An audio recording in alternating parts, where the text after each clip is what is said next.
Well, we're always alive. It's just now we'll be live on YouTube. I just put and it's called Solstice Live. Because I knew we were going to be talking about some things, and it's the solstice, and we're live. So, I went with that. I love it. Yep. Well, let's see. It is Monday, December 21st, 2020, solstice, the grand conjunction. And I am live with the Gal Pal Posse. Yay! BZ Rieger and Lisa Flamino Rush in the house. Welcome, ladies. Love to you both. So lovely to be here now. I know, right? It's very exciting. It really is. It really does feel well. Now, I'm not going to sugarcoat this. When we get, because the three of us gathered this morning briefly, and I have to share with everyone else, because I didn't do a live this morning, that I actually felt like I was moving through molasses when I first woke up and first started moving. But there's a very specific reason why. Yesterday, Lisa and I had visitors that come and visit us. And I can't really, yes, right. I cannot say these, and these folks really aren't viewers, okay? They didn't find Lisa and I and BZ and start watching the, YouTube videos. No, these folks I felt drawn to and noticed in a Facebook post in a group that I was in, this particular conversation. This has been a while back. And they've been on Conscious Conversation Central several times. They are Jesse and Nathan Sykes. I call them my twin flame couple. They share the same soul. They are very aware of that. And they have 3 little girls. So they came to visit us yesterday. And let me just say, I have not been around little children. These little children are so open, full on brand new frequencies of the new earth. Would you say, Lisa, they were running 64-bit? Yep. I'm telling you, they are the new frequency. The fastest, the newest, the wide openest, the most connected, widest bandwidth you can run into. Yes, absolutely. And I will tell you that it all came about so really cool because when Jessie felt into coming, she didn't realize, first of all, that Sunday was Solstice Eve, but she just knew she had to come by the weekend on Sunday, right? And so that was she had a whole week to choose from, really, right? But she chose yesterday. And I know why now. There was really huge code exchanges, and in this one it was all for me, it feels like, because the very moment this beautiful little family walked into my house, I began to drip wet with sweat. I mean, it was an immediate reaction, wasn't it, Lisa? Yes. I walked to the door to open the door and welcome them. And by the time, and then so they all walked in ahead of me and I brought up the rear. By the time I saw Sheila, she was dripping. I had just walked past her to go grab the door. And literally. It was that immediate, and it was, and I actually began to shake now, and I had to sit down actually, because of course, this was like, so these weren't what I would call viewers, because they even though Jessie participated in 2 different kinds of things with Lisa and I, only one conversation with Lisa and I, all of our conversations mostly have been just myself and Jessie, or myself and Jessie and Nathan. And so none of the kids and Nathan didn't recognize Lisa. And she stuck her head out the back door, and he was like, wait a minute, are you sure we're at the right house? Yeah, I saw that they paused and they were taking a moment to come out of the car, and I thought, okay, well, maybe they're talking to the children. And so, that's when I stepped back inside and closed the door for a second. Here they were going, are we lost? But it was, I feel like I know them because I've watched all the conversations, and I feel like I know them quite well. So I was excited to see them. I sure it felt interesting to them that I was a complete stranger, to them. Complete stranger, was so excited to see them. Well, and that's something we have to get used to. That we do. That's a real thing. Well, and I'll be honest with you, what was actually very interesting in all of this for me too, is that they really didn't feel like strangers at all. I was going to say, because there is no thing as a complete stranger or a stranger in any way. As soon as you turn up the mind and everything else, you'll go, it's nice to see you again. It was so not only just like that. Okay, so again, this is very interesting to me. As I was hugging the oldest, Hazel, she looks just like I looked at her age. I have pictures with the same teeth. Yeah. And the same, actually, there was the same part, only my hair was, white blonde at that age. Yeah. And it was just so interesting because, again, Nathan looks so much like my brother and my son that we just absolutely could be related. And then I find out his grandmother is from the town I was born in, from Dayton. I was born at Wright Pat, which is in between Dayton and Fairborn. So, it's listed as Fairborn, but Wright Pat is right at Dayton. And so, I don't know, it was just very interesting, the whole thing, because they never felt like anything other than family to me. And the whole, it was so lovely. It was. So I get up this morning feeling, I'm telling you, I felt like I had been just so busy, hard at work, and I couldn't figure it out. And then Lisa said, well, honey, that's the shearing effect. Yeah, that is the shearing effect for real. And that's right. She was absolutely right. The minute she said it, I was like, oh my gosh, yes, those babies and the parents are at such a frequency that it was just absolute deliciousness. But of course, again, my frequency wasn't anywhere near, especially the babies, that uncorrupted, wide open, higher vibration, the way it, yes. And it was just so awesome. So if you guys are listening, or if you watch this later, just we're already making plans.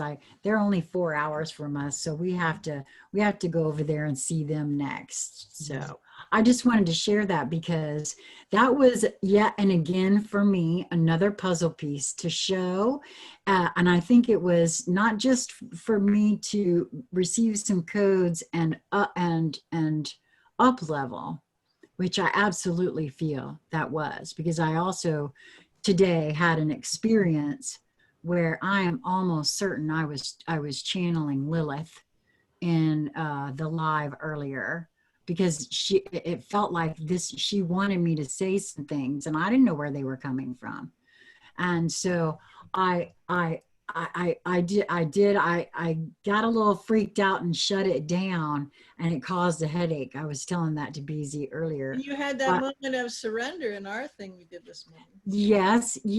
And exactly correct. So there's a lot more coming for all of us, I feel, but I was given this experience specifically with that shearing effect too.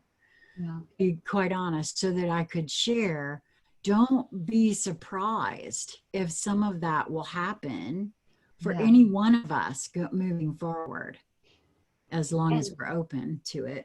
and where we're going as far as like how we'll relate to each other in community is so far removed from where we are, we don't recognize it. And it might even translate as a scary or not so pleasant experience, actually. Yeah. For the comfort of what you know, your comfort zone is a strong pull. I know because I have it. Yeah. But if we can embrace these changes that are coming, oh my goodness. I have to say, the gifts were ample, right? That's And right. the beauty of this way of life is, well, I'm seeing that Visa commercial. It's priceless. You can't put a monetary value on it, period, because it's all about what's real, and that is heart to heart actual communion, communication, community. Oh, it was delicious. Well, I and think listening to you describe, both of you describe it now and then some of what we were talking this morning before we did our thing, is there's that stretching, so that energy frequency stretching. So you would feel real shearing force if you weren't already able, if you're not, at least dabbling in a more expansive energy. You would hit it and go, it would be like a plane and shearing, right? Just Yes, exactly. but you're stretching because you're already doing that. You have that stretching thing, so you go out and play for a bit, and then like rubber band is like, whoa, kind of out of sync with yourself and that kind of. The other thing too, you mentioned, they're just like family, and I think tying into what Lisa just said about uncomfortable stuff, but it's family that is in the purest sense, because there aren't any buffers, there aren't any. Right. Especially right around this time of the season, there's so many different religions and different, even if emperors want to say you shut it down, all that kind of stuff, but there's all these things happening, and a lot of it has distortion around it. A lot of it has certain things where you have to go and behave in certain channels or whatever it is, and all of that doesn't exist. It's right. not, it so doesn't exist that it's not being there, I think, is one of the things that you're relating to, Lisa, of the uncomfortableness, because without realizing it, we tend to kind of cite the shore, right? So if we're in a new situation or meeting new people, we're kind of looking for our touch points that are of shore, of the, as if we're in the sea, we don't feel the drift, we're looking. Yeah, you're trying to orient. And right, and those things actually don't serve us. They never have, but now it's readily apparent that they don't. And so we tend to get that uncomfortableness in us because, well, what do I do now? Or what do I have as my balance or my ballast that I'm now needing, or any of those kinds of things. And I think that this is a really good time, no matter who you're meeting, just going to, a store, or if you're driving in a car and you're at a stop sign, or there's a light, and so there's a couple rows of traffic, that just send that connection out to that person. You're not necessarily giving them anything, you're just being something and exuding it, and you'll find that you change the whole level. I know that when I go out to the store, because I don't wear a mask, and my emperor Apple Maggot has got all sorts of new tricks he likes to come up with, and I just prepave it that it will be easy, and I'm not only having this whole trail of light and color and love, but that either I will get that back in whatever anybody's version of that is, or they simply won't notice me. I simply will not be seen by anybody else. And it's the funniest thing, because it happens. There are some people who, and I just step to the side and they don't even notice me, and the rest is friendly, and they're, masked up, and they either think I have a mouth, whatever it is, but I don't come across in any way as threatening or, you know, the one person who's who's going to let all those pokey things come at him. But this is our moment to practice that kind of stuff and to get ourselves comfortable with that and knowing that's how to do it, because all those filters are going to go away. Yeah, no, you're right about that. Well, I want to welcome everyone. I please feel free to let us know that you're here and where you're watching from. And Carrie Goff said, "Hey y'all, conjunction junction, baby." Yeah, that's true, right?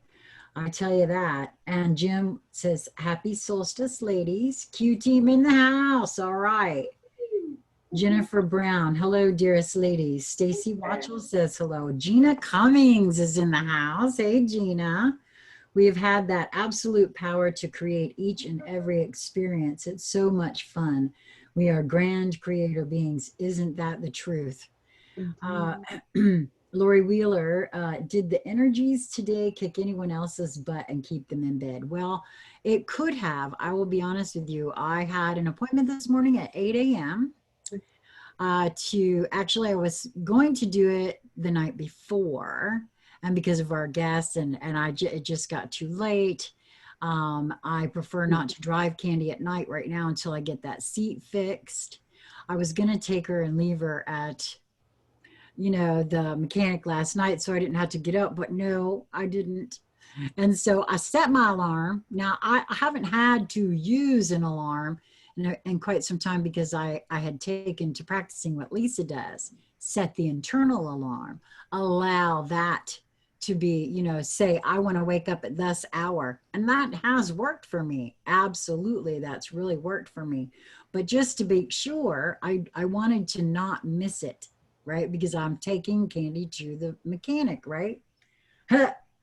It only works if you don't turn the alarm off and go right back to sleep. So Lori, I'm with you. It's but honestly, I'm really glad that I didn't, because as I got up and started moving around, and Lisa shared with me, because she followed me down there to bring me back, you know, that, hey, this was a shearing effect that I was, you know, getting through here, you know, but my body did as I moved. And I will say, Laura Walker's Oracle report for today said very much that if you're because it could be heavy, it could be, the energies could be intense, but she did say, make sure to move your body, because that'll make the energy a little, and it really did. I did a lot of stretching and I felt quite a lot better. And Aja Dumatera has joined us, and she said, hey, solstice goddesses. So thank you guys. If you have any questions, or, you know, please feel free to comment and let us know what you know, we're going to cover, I think, quite a few things, but I just wanted to share that, because in regards to this whole experience with them, because again, for me, this is sort of another puzzle piece as to why it is that I've been guided to be prepared to move about the country. There are more codes to be exchanged, shared, distributed, whatever. And it's not just me, obviously. Ha ha ha. I'm telling you, those babies gave me, you know, I would say double barrel, but you know, it was all barrels blazing, you know, and it was just so lovely. So I tell you, knowing that this is what I was, you know, with all that pain that I woke up in, to know that is because I'm burning off the dross. I am leaving programs and lies and all of that, not just for myself, but, you know, and this is for all of you too. When we do that, if it's been very helpful for me to hold it in exactly that way. I am in this physical vessel a culmination of thousands of years of experiences held within the physicality of this DNA. And as this physical vessel becomes cognizant of who I am and what I'm doing here, it knowing that that is burning off in that way makes that pain that much more delicious. I am not going to kid you about that. Having that knowledge and that feeling on board, because it's a service not just to my own genealogical DNA, but to humanity as well. And we are, each and every one of us, bar none, doing this, whether you believe it or not, you know it or not. You could feel like I'm all wet all you wanna, but each one of us are doing this. And it's beyond, though. The only thing I would add to that is it's way beyond thousands of years. It's eons, and it's different epochs in your travels, in your whole going forth to no source, as far as you can go out and then coming back. Yep. Well, and I want to say, Lori was saying, I can't do anything. I was comatose with a headache and nausea. I was up every hour or two. You know, it's affected you pretty well. So nurture that radical self-care. You know, I have felt the need to drink water more than I ever have. And yes, I feel me too. very, very, very thirsty. Can't get enough water. Mm-hmm. Yeah. Yep. So, and Stacy was saying in the middle of the morning, I could feel the energy pouring in and visions. Oh, awesome. Then I got up and went all day. But the minute I stopped, it started flooding me again. And you know, for me, when that happens, I just allow, because I kind of feel like it's releasing. I don't want to stop anything. I really don't. Like I said, I think that's what happened to me earlier today.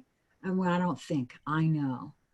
I was in the middle of what I feel is a clear channeling, and I shut it down, and I started having a headache right away. And so I'm not going to be doing that to myself again. So, you know, very interesting. Q Team said, my body has changed many times in the 4 years. I don't know. I might be seeing things.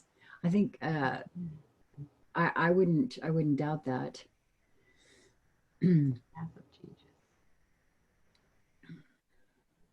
Oh, you guys are awesome.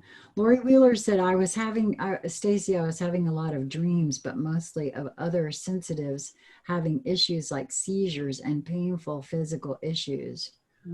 Wow. Stacy's offering to help her out with some healing. That's wonderful. I love it that you guys are all connecting. How awesome is that?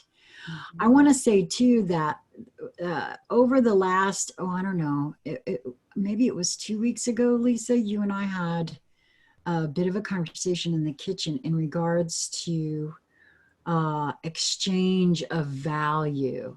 Okay, so it's starting to be for me that I can now recognize that exchange of value, that I feel it's the true exchange of value that we interact with or interplay with when we interact with another. Remember that conversation? And I think that's going to start happening more and more. For me, I just suddenly saw my energy currency, if you will, just sort of in a completely new way all at once. And well, again, it's like Tuesdays at 2 with me. You know, meditation belongs over here in this room, sitting in this position. And got to have, you know, certain color on, and have my certain candle, the specific one. The Tuesdays at 2? Yes. But that's a categorizing of it and placing it somewhere. Oh, shoot. What was I talking about? We were speaking on our value. Oh, yes, this. The exchange. Yeah, and what I noticed was this currency, this energetic exchange happens in every moment of now, in every interaction with everything. So, you know, we're talking about human interaction in this case, but actually it's everything, you know, even things that we've not considered to be living things. As a child, I remember being told rocks aren't alive. Plants are alive, but not the rocks. You know what I mean? Right. But everything is alive, if you will. So now I encounter every experience as me trading my value. And so what dictates what I bring to the table is how much of me is present and fully engaging with the other. And so that's what I'm focusing on now, is really feeling my own currency and using it, investing in it, so it grows more of the delicious, rich, reciprocal, like breathing. I just keep seeing the breath and how important the exchange of the two elements are, the two gases that happens here, and the beauty and the connectedness of all of that. And so I just started seeing money or currency in a completely new way. And that helped me to bring my value into everything I'm doing. And the more that I show up in that way, the more, because now I would tell you I'm a billion quadrillionaire. And I have, and I only have zeros in my checking account. There's no numbers in front of it at all, because that really has nothing to do with it. That's meditating Tuesday at 2. I have everything and no thing simultaneously. Well, and you mentioned too the bringing all of your currency to bear, and what's happening is everybody is being more of their authentic self, and some people for the very first time are showing up authentically, and it's an odd thing, you know. It's there's this patterned or habitual, you know, kind of guarding ourselves or sheltering ourselves, or wow, I don't know where that came from or why I said that. And it's the natural, these are all good things, right? These are all natural things. And a lot of times too, when you do that, when you show up, when all of you shows up and you are giving, right, exchanging that, and you the way I like the way you described, you said, you know, when you're investing your currency in this meeting or this interaction or whatever, well, you will find that you will earn dividends. You could use the monetary linear way of you invest something and it pays dividends back, and right, you know, it is a reciprocal, right? Well, when you invest your currency in that, you get, if you are, and you don't need something from the other person. What happens is your currency actually, in being fully open, reflects and flows back to you. So it actually you're already getting dividends. It may be dividends in feeling more energized. It may be dividends in going, wow, you know, you're holding something different. Now, the other person, you can take it even further, and there can be a co-exchanging of that. But you're not taking something from, you know, there are people who say, well, that person drains me, right? That's not what I'm talking about. What I'm talking about is there's no depletion on the other being, because you were fully open and your currency gave, it actually refracted back to you the dividend. Yes. Yeah, I really feel like that is so. And that, you know, that's something that I feel as though I've been practicing for a bit now, you know, in regards to that. But I didn't see it, or, well, no, I saw it. I didn't feel it until that day I mentioned it to you, Lisa, in the kitchen. It was just like, it was one of those things. It was another alchemical epiphany. I had it intellectually. I knew I could talk about it, you know, but it wasn't. It had not become alchemical epiphany within my physicality until that moment. And it was just about, I don't know, like I said, a week, two, maybe. You know, it's a timey-wimey, I'm all kind of mixed up thing. As far as that's concerned. But I wanted to bring that up because of part of what we are going to speak on tonight.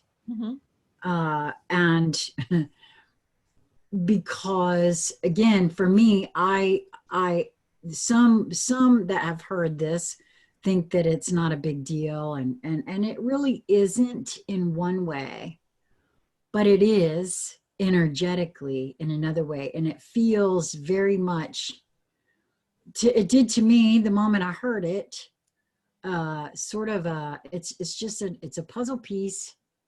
Well, it actually, that's why I was making all these notes before we started, because it is a thread of puzzle. So one of the things I want to start by saying, the way I was describing, you know, before I go to town and do the whole way that I set it up, that's the same example of what Lisa was sharing, where I'm investing my energy in every house, every structure, every being. There's animals, the whole 9 yards, and the roadways as I go down. It takes a while to get there, and then same thing in town. And I'm not wanting anything in return. I'm simply giving it out there, and it lays there. The energetic lays there, and people may notice it, may not. They may think it's cool. They may go, wow, and, you know, as often do, pull their mask down and say, you know, have a conversation, because they want to they notice in that moment that doing this imparts a real conversation, and if they're doing this, it's not a real conversation. But and the energy is there. The currency is given freely for them to pick it up and use whatever they want to feel better or feel different or have a smile or whatever it is. But I do it more and more, not only because it's nice to do that for them, but it gives me dividends simply because it's purely given without wanting anything in return. Right. And that's where that reflecting and refracting comes in. And so it's me giving to me, and we understand then it helps us really to see, to not, well, because a lot of times people think, well, if we don't have, you know, the regular monetary system that we do now, and we have barter, well, almost instantly something that comes up is, well, you know, is this, you know, is 2 goats enough for 1 chicken, or, Yeah. or whatever this kind of thing. And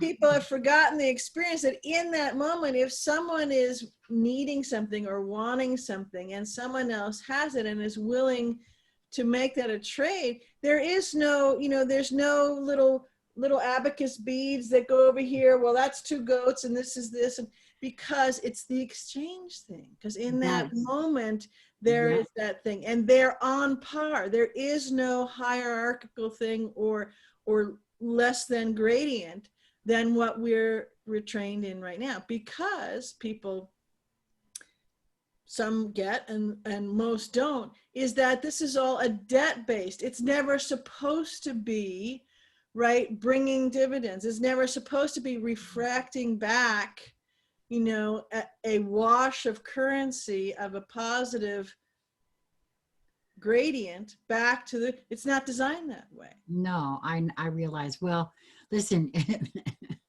It wasn't until 2009 that I even realized that what this, you know, the system that we're in is a fractional reserve and all based on debt. Anyway, I Right. didn't have that little piece there, but I want to give you an example of why I even said that this is something that I set up to practice for myself. And that has to do with the readings. It has to do with the artwork. It has to do with anything that I'm doing that because I enjoy doing it. I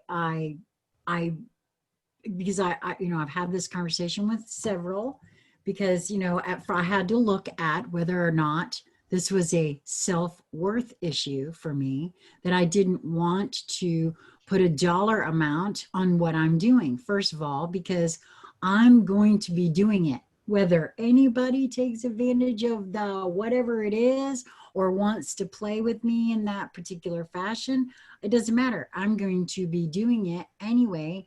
And in a lot of these cases, I would just gift it to you if you were around and I didn't have to send it to you. I would just gift it to you, which will more than likely be what starts happening. And so I don't charge if folks feel moved to. Great. If they don't, that's okay too. And it is, for me, I've already experienced the beauty of that. For me, and like tenfold, it has come back for me in that particular fashion. Because right now, the only way to exchange value for those things, really, because we don't get to see each other, is through a monetary gift. But it's not required, and it's really not even desired. I give the, go ahead, Lisa. Well, so I've been, you know, as you know, since I got here, I've been wrangling with this, how to support myself in this monetary system. And I've been trying to figure out a way to make peace with it so that I can feel abundant, not feel limited in any way whatsoever, because I know that that's the truth of it, right? So Right. how do I align with that feeling? And that's what's happening for me now, is I really am aligning with that feeling. I am realizing that, so I've been having these conversations and saying, yeah, but you don't understand. The gas station isn't going to say, well, you know, you were really present when I spoke to you, and you know, that's all well and good, my currency, you know, that I'm showing up and that I'm open, and you know, but the guy at the gas station doesn't care about that. He's gonna want to see some dollarinis or he's calling the cops. So obviously, you know, there has to be more to this. And what I'm getting is the things that I need will come to me through others. And I said, okay. And sometimes it might be cash to pay for the gas to, you know, at the gas station. And sometimes it will be potatoes for making potato soup, you know. And sometimes it's an idea so that you remember a special skill you have. You know, they say something, and an inspiring thing comes from them. Or, you know, perhaps it's tires. Look, we have these extra tires, and we were just wondering if you know anybody who could come and get these tires from us. You know, like there are so many unexpected ways that do not involve the cashier at the Starbucks or the gas station for ways of supporting ourselves. And I am really starting to realize how ingrained it was to me to look for that specific particular manner of supporting myself and feeling secure is if I have lots of stacks of dollarinis around. And the reality of this situation is that I live in an abundant universe, and I am surrounded by loving open hearts. And honestly, I really haven't met many, and I'll say maybe one or two actual evil people, meaning people who perhaps might take pleasure in the torture and pain that others would experience. The vast majority, and I'm going to say, I'm talking 99 point, I don't know, 8999% of what I experience here on planet Earth is beautiful, open hearts.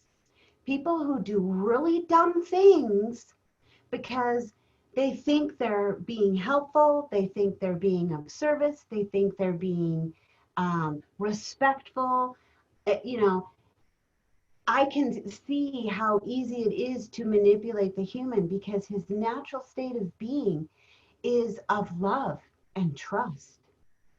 And so, yes, that's been exploited a great, great deal. And we need to forgive ourselves for that. But honestly, we can love and trust one another. And really, that is the abundance that is required here for thriving. And it's everywhere we look. So there's no reality in lack whatsoever, just pure abundance.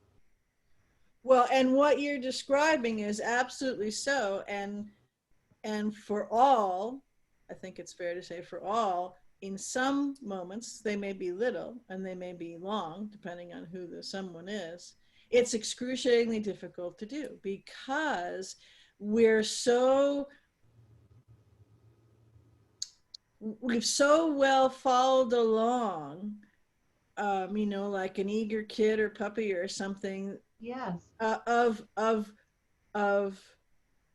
judging, not trusting ourselves, number one, and judging things instead of just that pure, well, I would like to have X, right? And delving into what it is that I want to have X for. You know, it may not change X at all.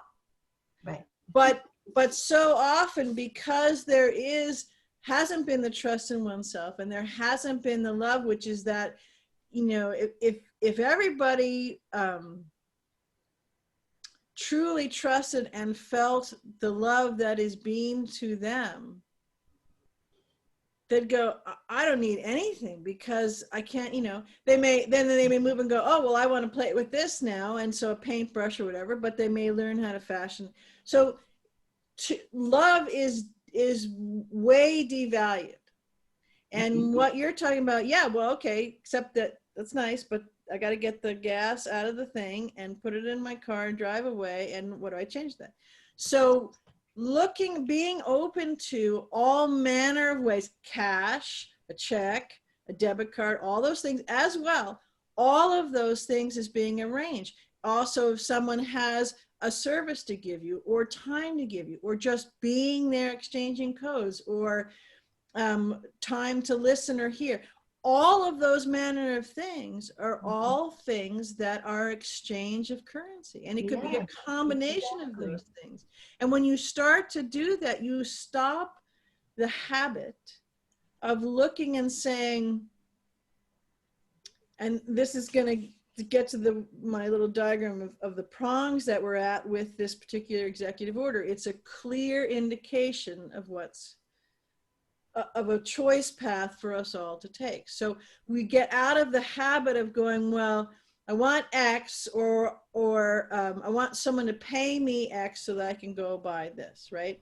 And we realize that instead of being a more circuitous route, right? Oh, I got to barter. How do I figure out barter this? I got enough chickens here, or, you know, a couple hours of work, whatever it is, right? And we realize that it's more direct because we're not missing anything. So we already have that store of currency right within us, right? And we can call forth and attract more. We don't have to go get something. Or if someone said, you know, Sheila mentioned, well, I'm not prepared for, you know, X, Y, and Z, but it comes from within us. So we don't have to go learn something or go work something or go save up something, right? We're there. Right. Is that difficult to shift our minds to that? You bet. You bet. It's absolutely will burn your brain sometimes how difficult it is. That's part of the key. Let the brain go out of it and go, okay, what do I know? Where is my knowing around this? And what's rising up? Or is there someone who would just show up and you know, say that? It may not be someone walks up and say, hey, let's have a conversation. It may be, but it may be something you hear in a song, or it may be something you encounter, or something you might read, or, you know, a couple sentences in a book. So noticing is one of those things. And right now we're on this, you know, regarding the redemption of the savings bond EO, and the moves, how we're going to, you know, how can we move to get to the Supreme Court so that they'll actually, you know, start to work within the Constitution instead of just fluffing it off. Why? Because there's all of these avenues of why they're doing that, because again, they're embedded underneath of the false exchanges of currency. Why there are different election maneuvers, and regardless of which side, you know, you may be on, right? Because it's the whole picture. Another one is that there's a lot of sleepers that are activating now. So ones that are purporting to be in this vein or for this particular point of expansion, and now all of a sudden it's like, you know, they're a turncoat, or they totally change their spots, or those kinds of things. And so what's happening, because we're on this very day, on this very configuration and conjunction of these things, we're docking in to the new frequential landscape. You know, it's not something in the future anymore. It's right here. And we need to make that choice. We need to accept that docking. We need to accept that convergence. We are our energy heretofore, and where we are and how we had expanded. We need to make that choice that we will come into convergence, come into coherence with this new frequency landscape, and be responsible for us, for each one of ourselves, to commit to that docking, commit to getting more comfortable, at least from the linear aspect of us, to be in that coherence with this new frequency landscape. And in that choice, it's a moment by moment choice, sometimes easy, sometimes difficult. And if we don't choose to do that, if we say, well, that's kind of bullshit, or I don't know, or, well, I just want what I want, and, you know, I don't really want to work that hard at it. I don't want to, you know, I want to sit in the Bark Lounger and someone's going to give me the memo, and then they're going to send a, you know, a taxi or something to come get me to this new thing. And that's a beautiful choice. But on this particular blue planet, it won't support you. And your physical vessel will not function in that frequency. That's why it's a whole frequency landscape. It's the whole, Gaia's got it on every little parsec of her, inside and out. That's it. And so that's our choice to do that.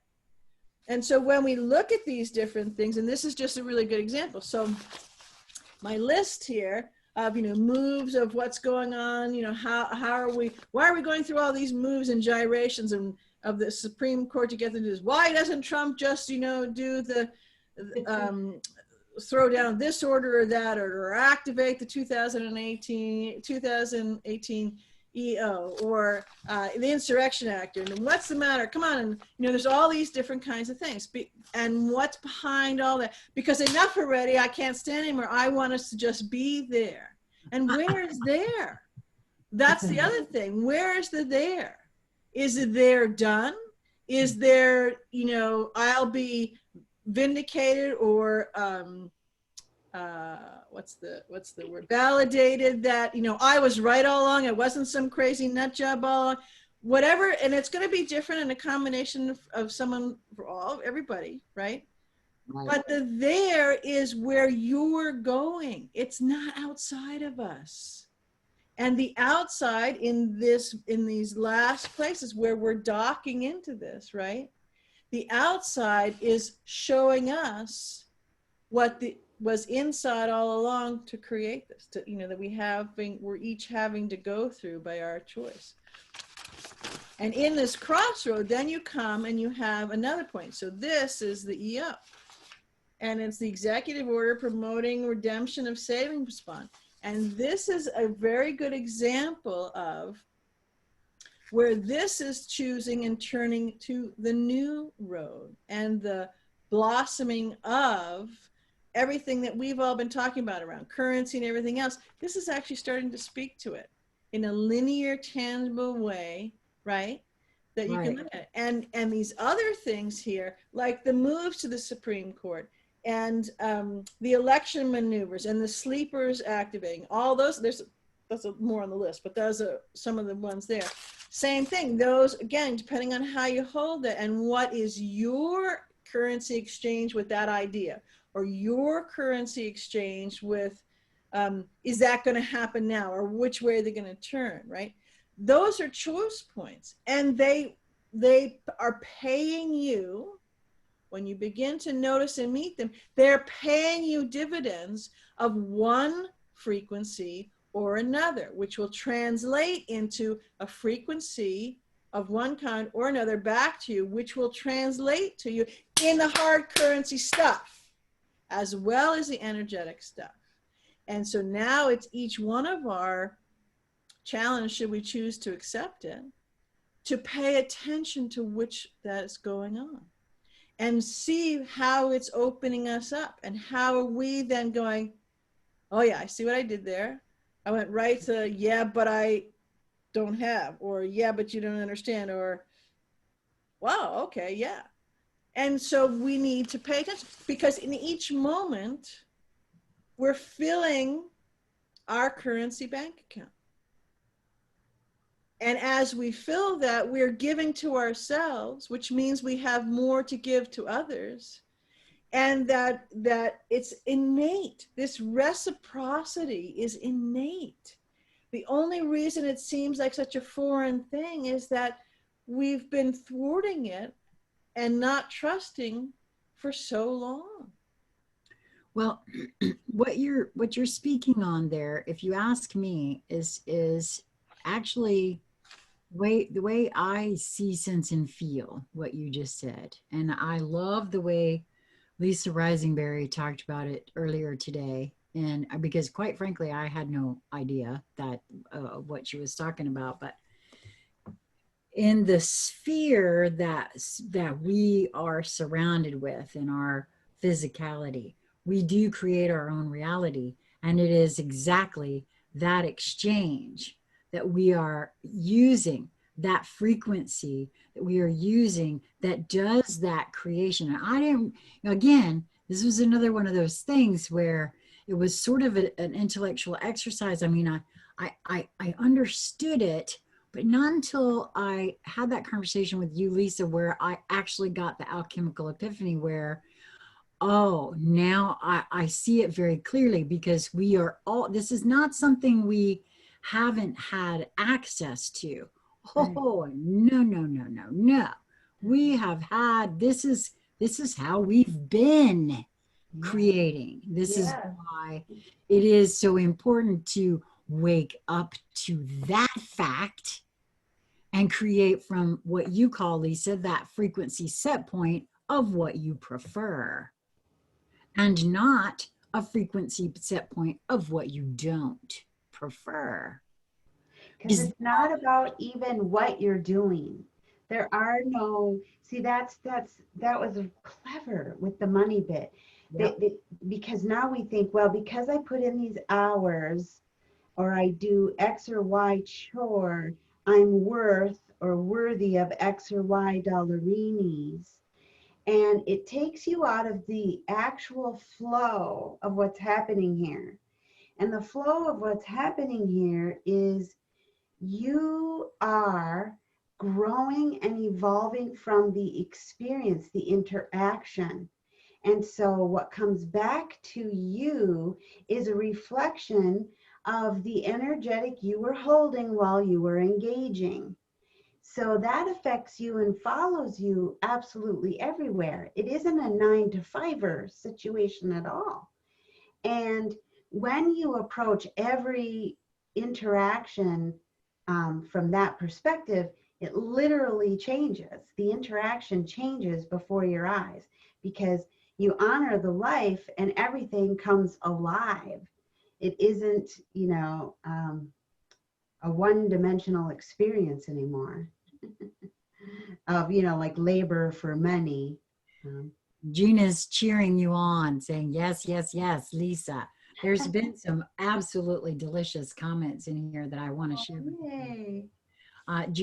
Gina earlier had said, we send out the vibe of abundance, then it ripples through the energetic field and is reflected back to us. And that's it. To pull in with that, there was also Fawn was obviously typing as Gina put that in, because she was sharing that there's a video that she had show up on her page today by the Grateful Dead, and I guess the song is Ripple. She was typing that, and of course they noticed these synchronicities. Isn't that beautiful and wonderful? That is exactly what it is we do for each other in so many ways. Tony Lewis, welcome. I've not seen you here before. I hope that you're enjoying tonight's broadcast. Gina also said, there have been so many times I've walked through the store, felt drawn to buy something, but knowing I didn't really need it, only to run into someone that day or within a few days that needed it. Yeah, see, that's that following your nudges for all reasons, even if it just doesn't make any sense at all. Yeah, but that's the way of it. That's how we go. And when everyone is following your nudges, you're investing your currency again, right? Towards more investing in more of the good deliciousness that we want, which is, this delicious reciprocity. We crave that.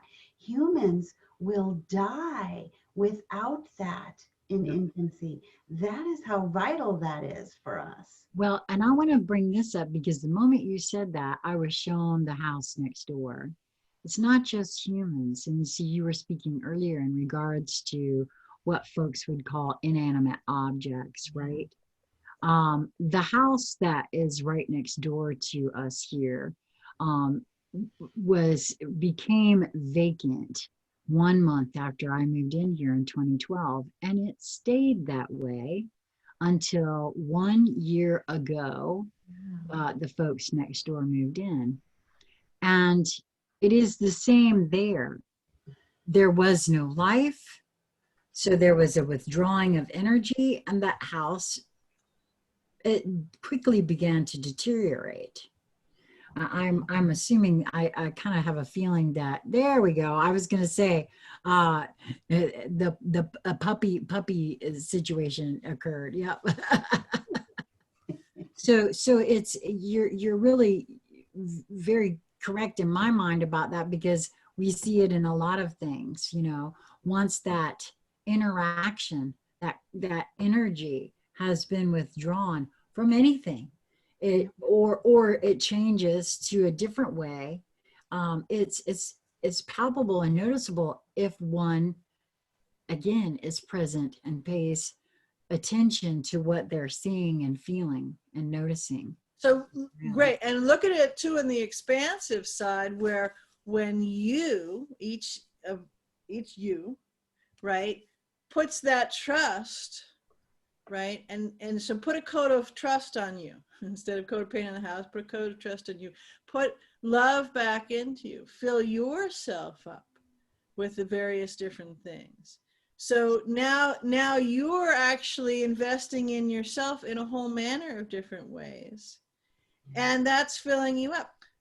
One thing could be, Gina was kind of looking at something, and maybe was it just, well, yeah, I could buy that, or maybe I should buy that. But if it's a nudge from someone else, right, that's again fits into that whole bigger flow of the reciprocity. So, it could be that just happened and you're having an exchange of different service or a thought, or it could be, it doesn't have to be, it could be very structured. or just kind of seems to be a natural happenstance. And you were put in the place where you intersected with this thing, you got it. And then later on, you know, you're intersecting with something else and there is an exchange there in both directions. That happens all the time. When we could set out to do that. In other words, we could set out to follow our nudges all the time and know how that works. Another way too is if we're filling ourselves up, right? We think, well, if we go to work and we're conscientious, we think, well, you know, we should do a good job because we're getting paid. And so do we ever have that thought for ourselves? You know, are we ever been conscientious about doing a good job because, hey, my body is doing all this for me, or, you know, my inspiration is doing all this for me, or all those kinds of things. So when we're looking for, I wish I had X, or, you know, I don't have this, we're purely looking 99% of the time from a financial fiduciary given landscape instead of looking from the currency landscape. And I will say one thing right here, that the out there fiduciary landscape and the monetary landscape is all 100% built on your currency, the energy frequency that runs through your being. It powers this planet, and it powers a huge, vast, multidimensional and multi-planet currency structure, a structure of all sorts of commodities and all sorts of exchanges. You don't need to know anything about it to know that it's happening. It's the case. That's how this whole system is built. That's why the financial slavery piece is the top piece below the fold.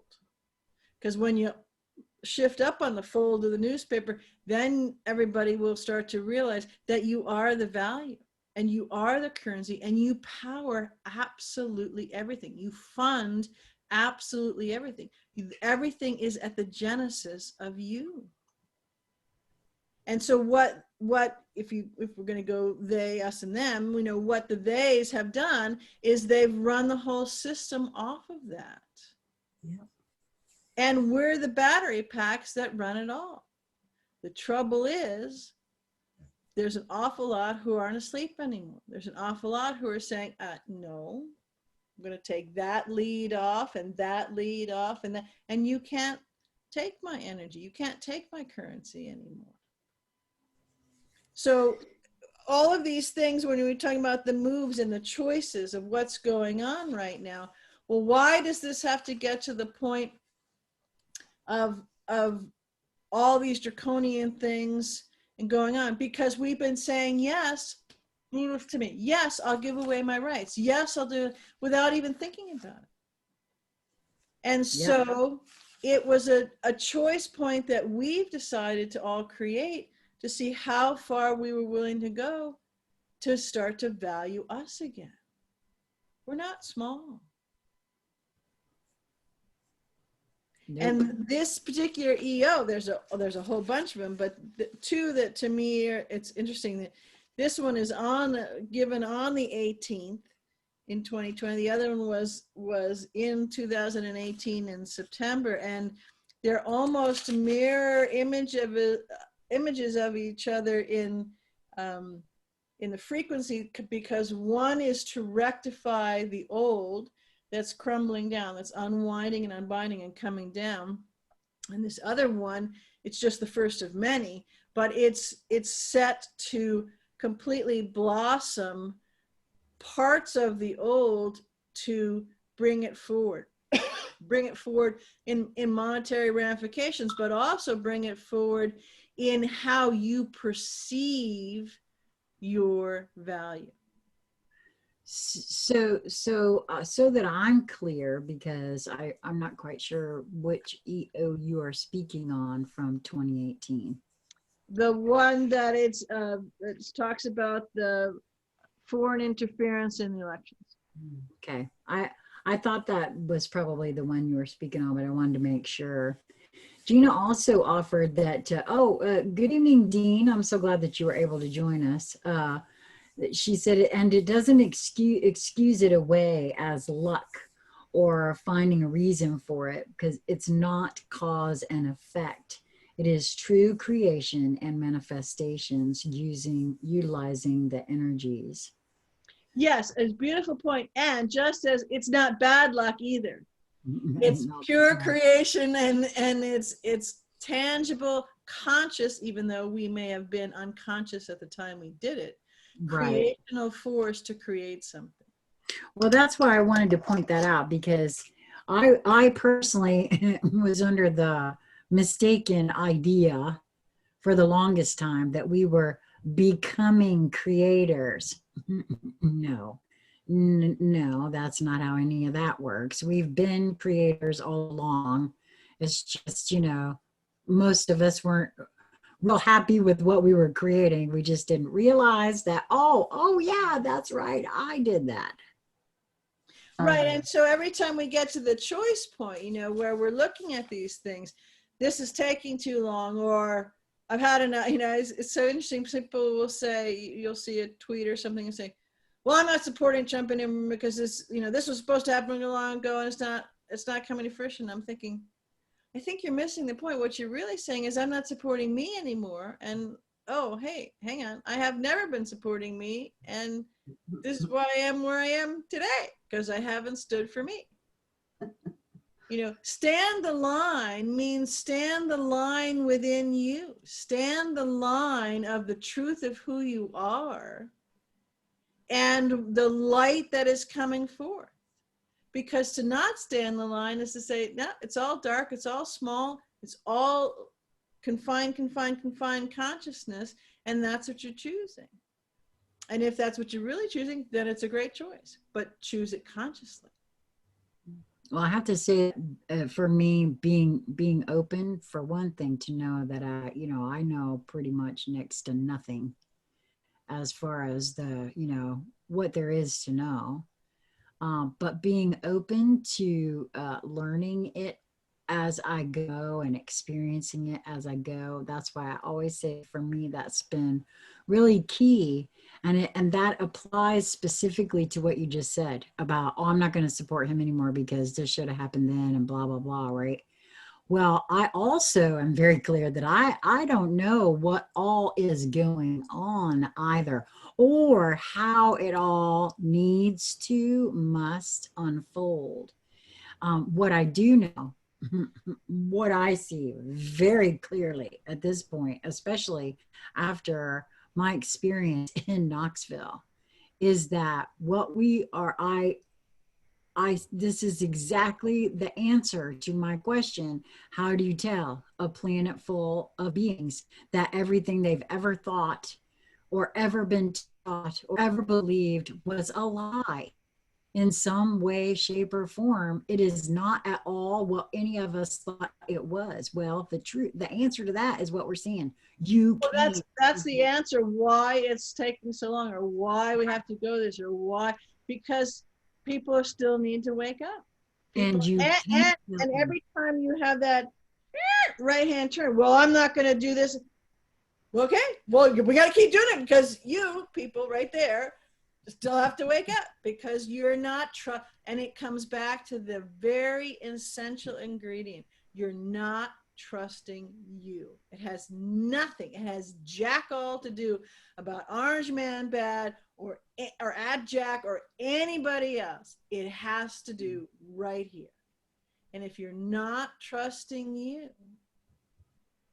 then you're bringing more scenes in the movie towards you to see, and sometimes you feel like you've been run over, and sometimes you just can't bear it anymore. And that's when it cracks. If you've chosen to let it get to that part, that's where it cracks. And in that release, you just go like this, I can't, I'm not going to fight anymore, whatever. And you rush into you in that moment. Yep. Fawn said, I can't, I say I can, and I am, I will, I choose, I have, I love, and I enjoy in my meditations. Well, I totally get that. I think I've shared before that when I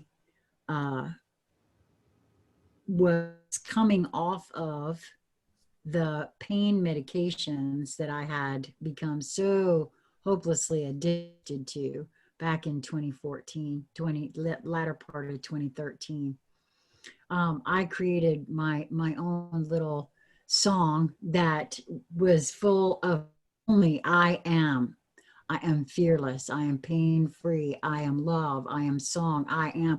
And I tell you, I it it worked for me in a way that I can't even explain of level. I was able to and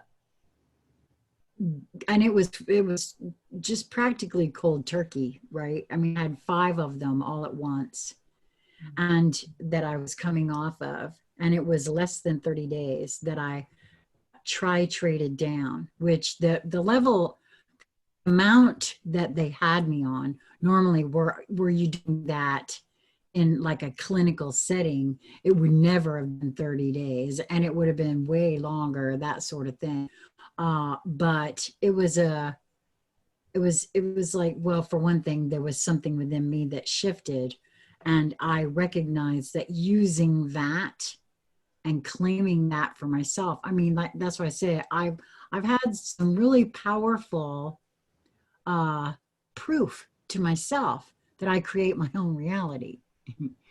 That being one of them, you know. I was interested for Fawn, when you're doing that in your meditation, have you noticed that you carry that outside of the meditation with you too? So if you're speaking with someone else, or if you're looking, say it's a monetary thing, you're looking at something that you want, and how's that conversation within you go when you're just kind of in the day-to-day sort of stuff?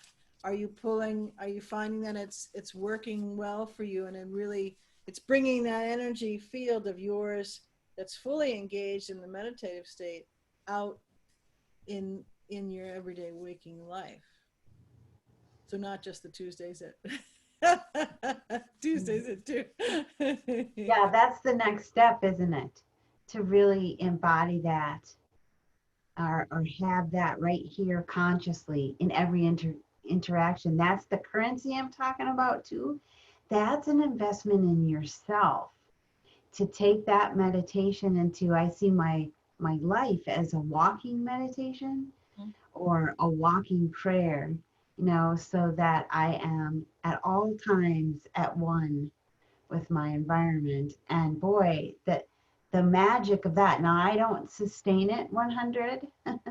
It's goals, but the more that I do sustain it, oh my goodness, the more magic is happening, and the more I remember that state, because I don't want to leave it anymore. Like, I used to forget. Also, I was like, oh yeah, I was doing that. Hang on a second. And now I find that it's sort of defaulting there on more and more occasions, which is Right. really exciting. And Well, go ahead. go ahead, BC. Well, I was just going to say that Well, wait a minute. Fawn did answer yes. Yes, she does. cool. Yeah, and that's it. That's, they're all, and we're the only ones who set those steps, but they're layered steps that make that progression. And because if we're not trusting ourselves enough in the outside world, right, when we're having a conversation or writing a check or whatever it is, and only trusting ourselves in that safe space, in that contemplative state, in that meditative state, then we're not honoring ourselves. Because Right. we're only doing it here where we're actually all those places. So it's very cool that you're doing that. Oh, there you are. Yeah, she also says here, I watch the words that I'm using with others to hold my power in all conversations. And Teresa has joined us as well. My sister, Teresa Blackburn, has joined us. I'm so glad you're here, Teresa. One of the things I wanted to point out too is that when we're kind of making those choices and navigating through that, right now the energies and such, the energies pre 2021 and the, what's it called, Molly calls it, the train of how everything's lining up and the things that we're moving forward, because this is now, we're locked into the new earth landscape, that new vibrational frequency landscape, right? And so there's going to be a lot of stuff that is unknown, that we can't chart out the details. And this is where your knowing, it may seem like a real head puzzler here, but that your knowing will inform you and help you navigate the unknown. And people are just going, what? So I'll give you kind of a quasi example. I can't go really into all the details now, but so I know things that are shifting and changing in me as far as abilities and all those kinds of things. And as far as what I'm doing and how I'm showing up in the world and missions I'm supposed to be, I know what that is. There are a whole host of unknowns that I don't know, and in fact, how that will change different things in my life, or a flow of money, or various different things. And so I could say, well, I could be frustrated. I could be, because things aren't showing up quite yet, I could be in the space of, well, I don't know how to do this, or I know I'm supposed to do this. I know I'm being called to it because I can feel it. I have conversations about it. Things show up to give external to me confirmation all the time about it, right? But instead of giving my currency to that, instead of investing in that, I invest in my knowing, which comes here. I may not, and a large part of it, I may not know the how all those pieces are going to come together. But there's huge power and dividends. In fact, just as if you were playing with money as a currency, right? And if you want something, you're putting a down payment on something, right? You think of those terms, those financial terms that we're all familiar with, or maybe there's installments that you're making towards something, right? So my knowing and being at a complete choice point to honor and trust myself and that knowing is putting down payments. It's investing. It's making, payments. It's all of those different financial words that we look at. And there's that huge, in my case, for the things that this involves, huge unknowings, because what the changes are and what in the breadth and depth and complete transformation of those is so vast that the unknowings are, pretty big. And my whole way to go to show up and how I would talk about certain things, or just not give voice to certain things because they're in those different kind of in between spaces.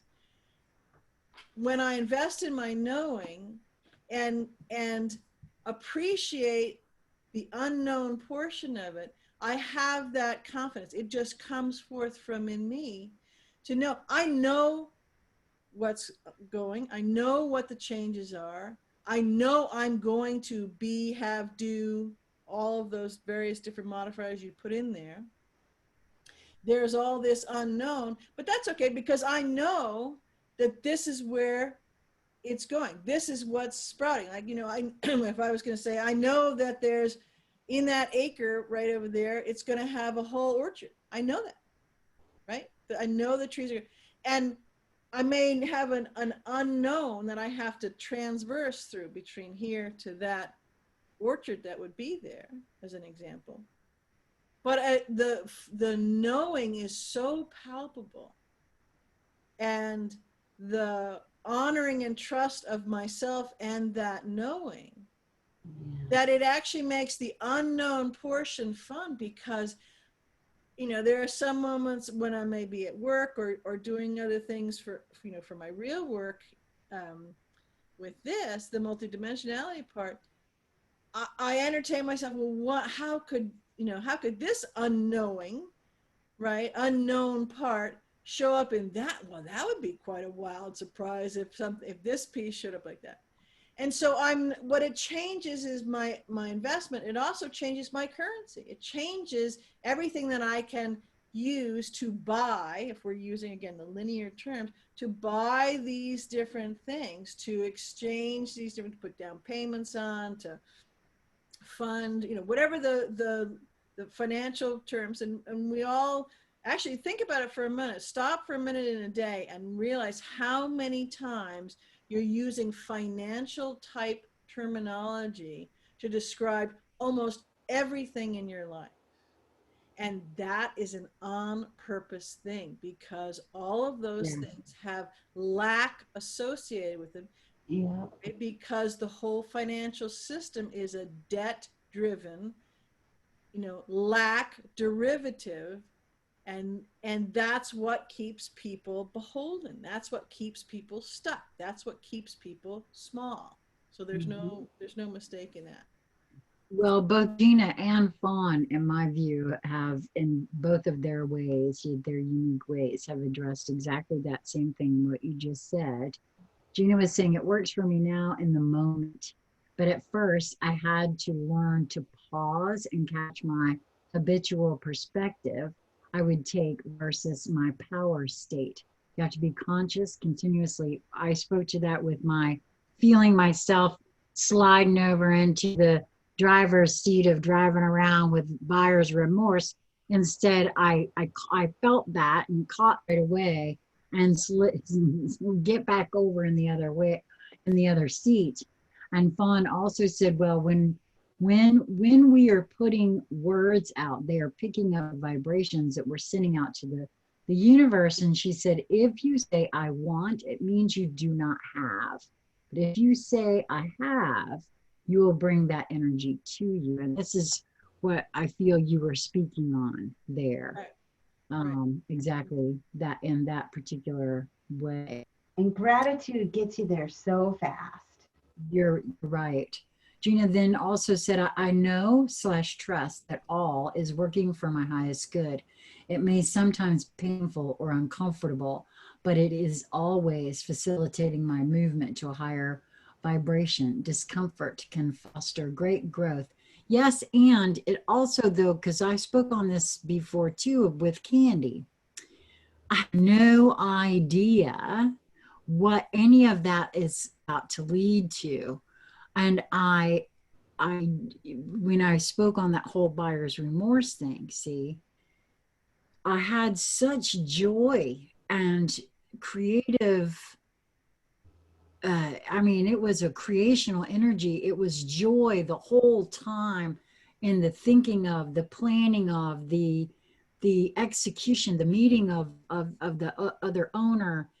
The entire thing was, you know, just this experience that was great. And it was only, like I said, it was momentary, but I caught it actually twice, you know, where I really did start, okay, what did I do? Why did I, you know, do this?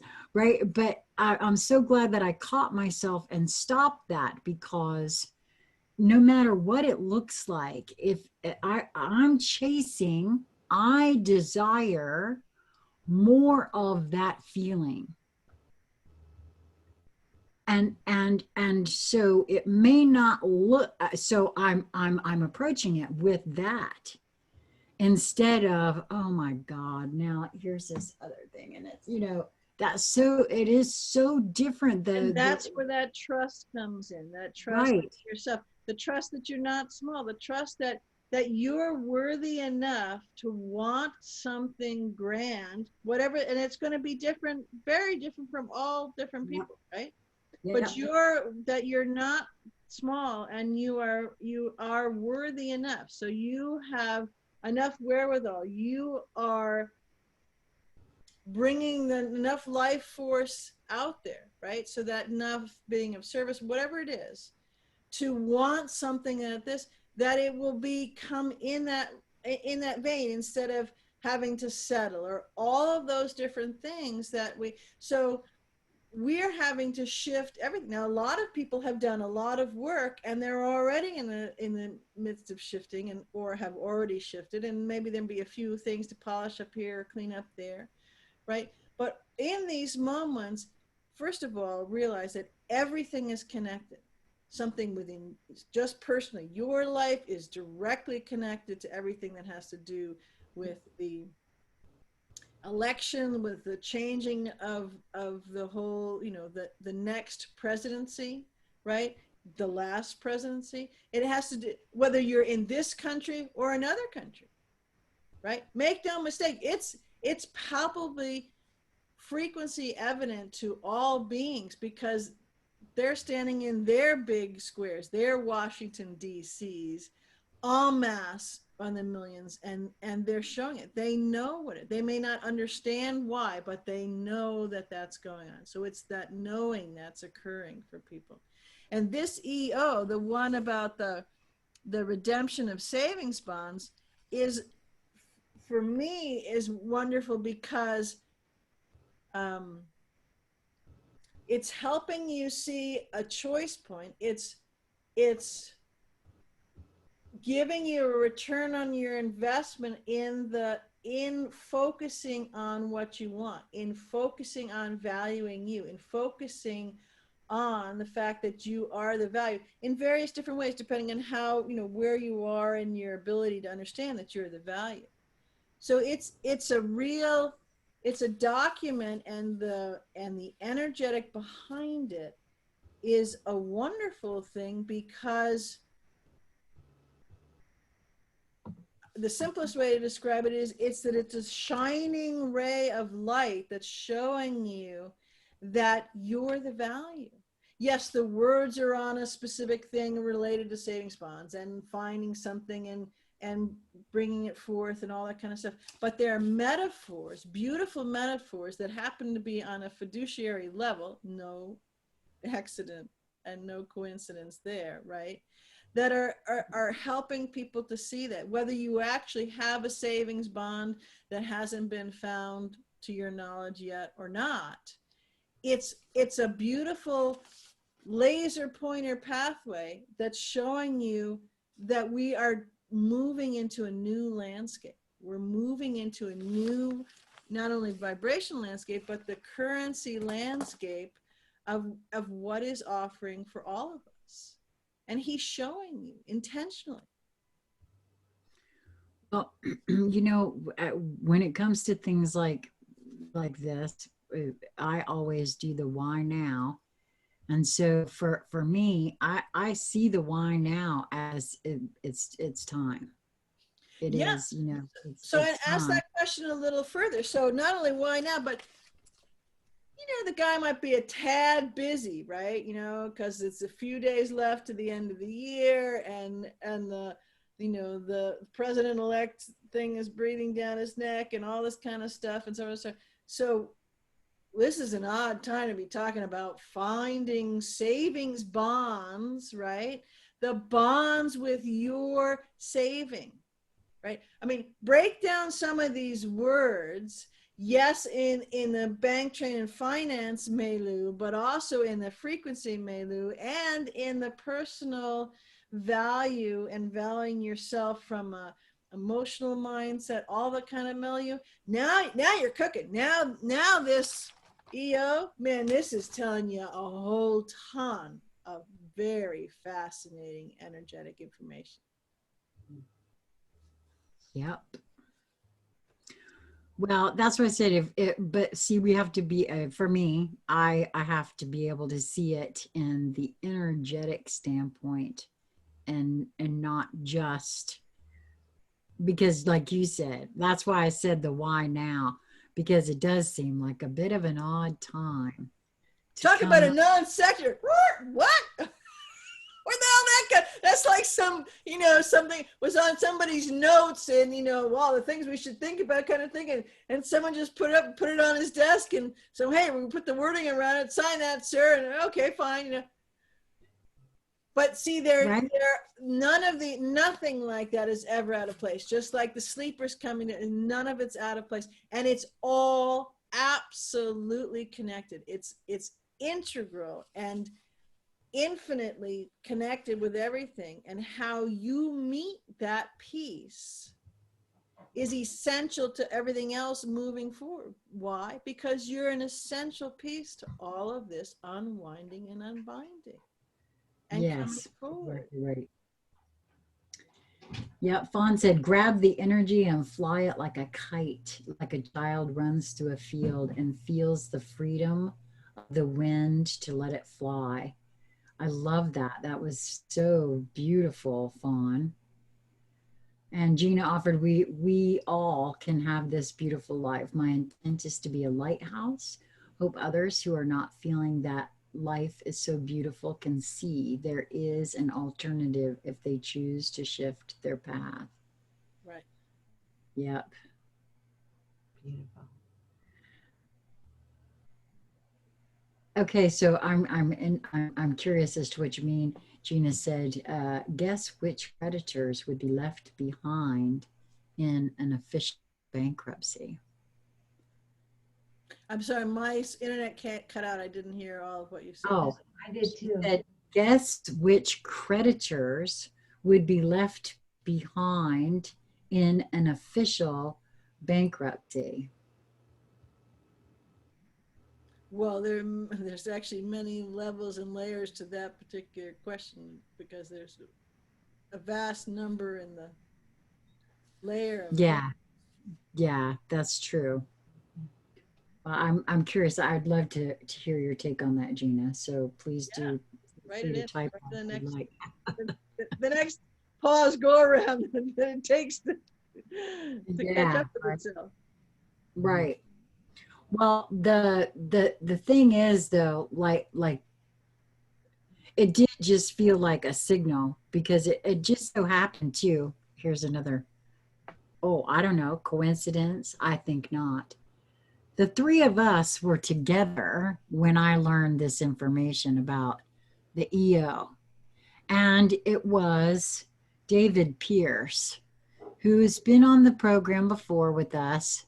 He also spent time in Knoxville with us during the alleged trial. And he saw it and said, hey, have you seen this? And I was like, no, I did not. Thank you very much. And so, yeah, I feel like there was no coincidence in the fact that that came through at the time that it did. And it had the same, very similar to me. It had that beacon, a big beam flashlight lighting the way that some of the very first pieces that Heather put out a long time ago did.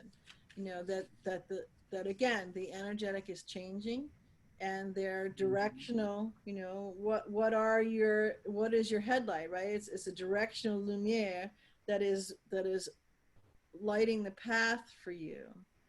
And so that would tell you part of the reason why now, because for some the path is very dark.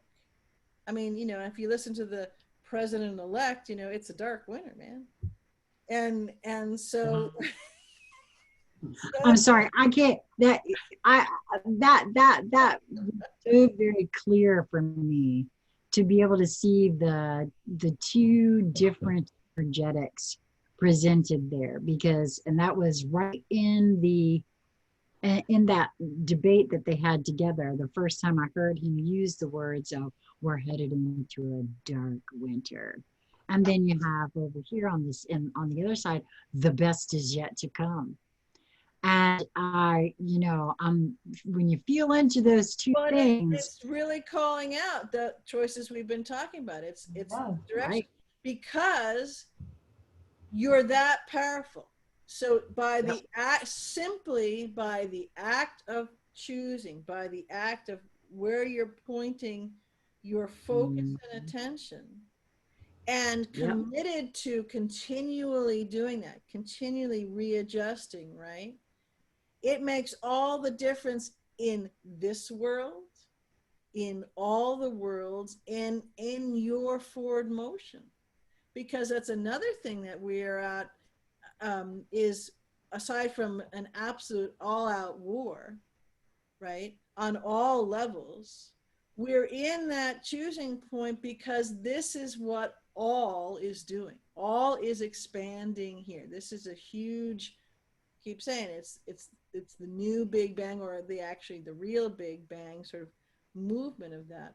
All is going to that, and if people don't choose that, there are some that are, it's an eternal non-choosing at this point. When they don't choose that, it's an eternal non-choosing. And so, excellent, they will go back to love.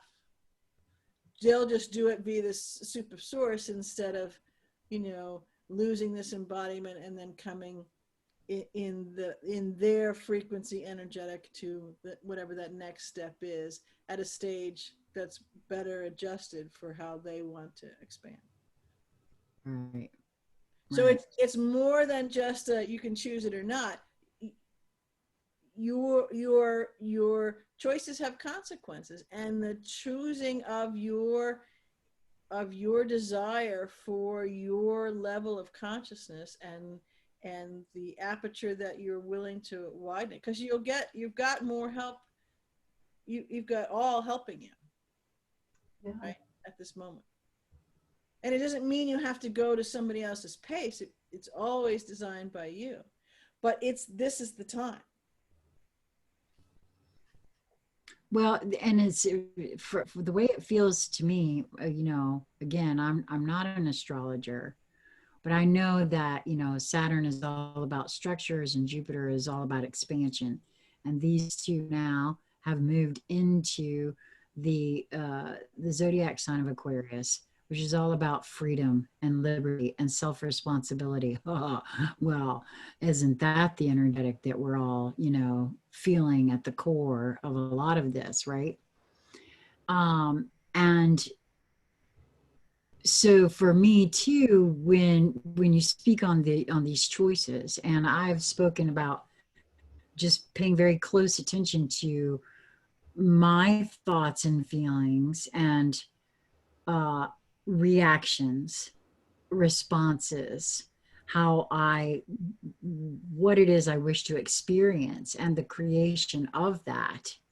Having all of that in mind, knowing that I'm creating it in every moment. So catching myself when I do try to slide over into driving oh my God, what have I done? Instead of slipping over into the driving, oh my God, what have I done? I'm so excited.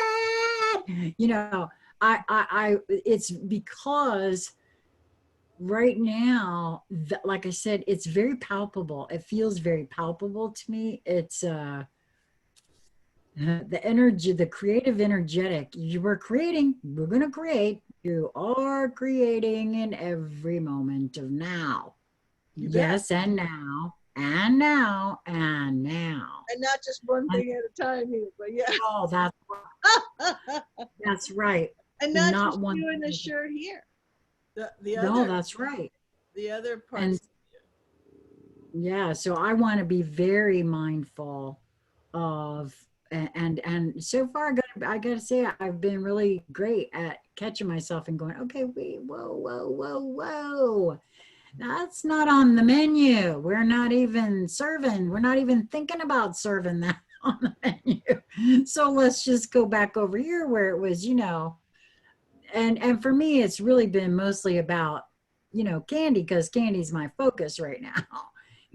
And but it's been delicious to be able to catch it and recognize it and shift it. I want to ask kind of be practical for a moment. Someone asked a question, okay, well, how do you, not so much how do you catch it, right? But how do you know when something shows up and it's not what you had expected or that you like it, that that you actually haven't made a mistake, or that you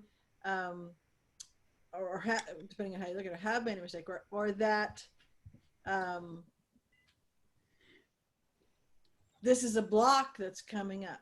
So one of the simplest ways I would say that is, it's a frequency thing. So when you truly have visited with yourself, and you could do it in a very short amount of time. You could have been doing it for years, right? You know, like you want this one thing and it's coming. So whatever that is, for each person, it's going to be different.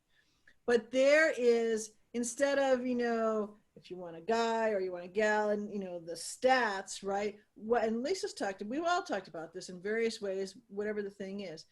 But what is that sense? It's a feeling, but it's a whole host of things. What is the really deliciousness about that? So the sense of it, the feeling of it, the knowing of it, whatever words you like to use the most, right? Mm-hmm. Around that. And not, you know, so let's say, I'll just use it, if it's a guy, you know, not 6 feet, not drives a car, not this, or if it's a house, you know, not these kinds of things. If it's, I want to get a rental in a place that's hard to get a rental, well, so what's the feel of it? What's the essence of it? What is it? If I stepped into it right this moment, and I was, you know, like if you've seen any of the BQH that anybody's done, but some of the ones that I've done where I may have no idea what I'm seeing. I'm just describing what I'm seeing, and I'm trying to purely describe it, how I'm meeting it, how it feels, without editorializing, without coming up with interjecting. It's kind of like how you do remote viewing, right? You're putting just what you're getting, not what you're facts, ma'am. Right. Yeah. So what's the essence of that? And obviously you're enjoying, right? You're enlivened by, you're jazzed about the essence of that, because you keep wanting it, right? So you've been focusing on it. So it's pretty easy to enumerate that. So then, to answer the question, well, how do you know? And Sheila's talked about it a lot with Candy in this example. So is it the same feeling? Are you in that same frequency neighborhood? Is the feeling, you know, not the thing, not the look, not the red stripes or any of that kind of stuff, but is that feeling there? And maybe you have to, if you're something that's right staring your face, close your eyes for a moment, or you know, pet a dog or cat, something that takes you out of the thinking for a minute, however you do it. And is that feeling there? Because that's your tactile, your braille, your non-linear human mind structure then leading the way. Your heart is leading the way, and because it knows where it's going, right? And that is one of the simplest ways to make that navigation. The only thing I would add as a potential thing to be mindful of is that sometimes when we're wanting these things, is the heart and the greater portion of us in sync, in alignment, in choosing this, or is the ego mind off on this thing they want because somehow it's going to give us status, it's going to give us all those kind of things, which is giving from a very shallow, more linear based thing than that fully evocation of that feeling within you. Does that make sense? And so that's going to help you with it, navigating that. Yeah, it does. But I'll tell you what I have come to in regards to that, because I've experienced both of those scenarios that you spoke on just then. And so for me, I've decided that, right or wrong, even if I do make a mistake or whatever, because I've changed the way I look at some of that now. I don't think I make mistakes. oh, it might not look all that great. Maybe I called it a mistake and all that kind of stuff, you know. But was it really a mistake? Because I bet, you know, it's very clear to me in this moment of now that whether I knew it or not, whether I wanted to believe it or not, that more advanced, higher portion of me has had this all in hand all along. Whether I knew it or not, believed it or not. And what I could look back linearly on my life and say, oh, well, that was a mistake. And that over there, oh yeah, that was a big mistake. But was it really? Because it's the difference, a moment in contrast that stretches you to get where you say you want to go, to get where you have that feeling, but you were too, you know, too confined. Well, even before I had this, even before I woke up, okay, that's what I'm trying to say. I didn't listen. I really just woke up to the truth of who I am over the last 3 or 4 years, okay, and I'm discovering all of that now. Oh, I woke up to the conspiracy corruption on the planet, but that's not the same. And it really sort of dovetails once you, for me, it has. It's like beautifully dovetail with the truth of all of it, right? Because the one is almost what I was just showed now is it's almost a distraction, and it could be, it can be, if one's not open to seeing that. Yeah, because once you start waking up and you start waking up to all of that, the next step for me at least was finding out the truth of who I am. And I could stay focused on this over here and not, because I see a lot of that going on, right? In the out there, I do see a lot of that where the truthers are thinking, well, that's all woo-woo BS, and they really, come on, they're, you know, I don't know what they're doing, but right now at the election, right? People are going, no, we have to get here.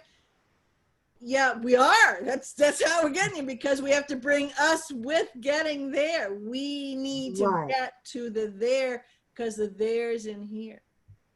Right. So for me, I've experienced both of those things that you were speaking on. And so now, and again, I keep saying it with Candy because it's the most recent, and it's been very right here for me. Okay. I mean, I could see it and sense it and feel it this time around as it was taking place.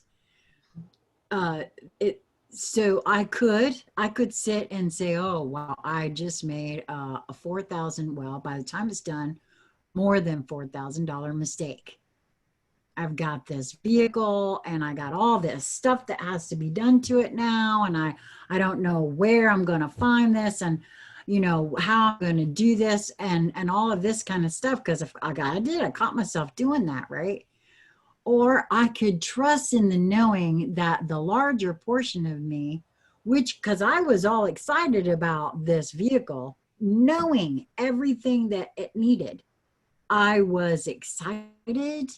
And I even asked myself, I told you guys, and we've discussed this on camera, I asked myself, did I get swept up in the moment of it being such a cool experience that I've made this huge ass mistake? No, I didn't. And I stopped. I do recognize that as now, as, well, smarmy for one thing, the little me going into fear, as opposed to trusting that feeling that I had the whole time that I was learning about her, learning about, because like I said, everything that I've discovered about this vehicle, I knew the owner was very truthful with me. I knew all of these things. The only thing that I didn't know was the U joints, but he was there with me when I discovered it, and he lowered the price. So every single thing about it, I was still excited, and I bought her. So I went into all of it with my eyes open. It was only after the fact.